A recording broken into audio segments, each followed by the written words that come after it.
In front of me is ZTE Blade V50, and today I would like to show you how you can select and delete multiple photos at once. Begin by opening Photos app and selecting Photos or Library at the bottom. Wherever you decided, after locating your photos that you wish to get rid of, hold one of them. Now to pick multiple right away, tap on those type of dots at the top right corners. To exclude some of your photos that you wish to keep, click on them.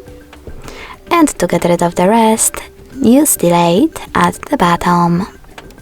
Then confirm your choice in the pop-up. Thanks so much for watching. If you enjoyed this video, leave a like, comment and subscribe. Bye!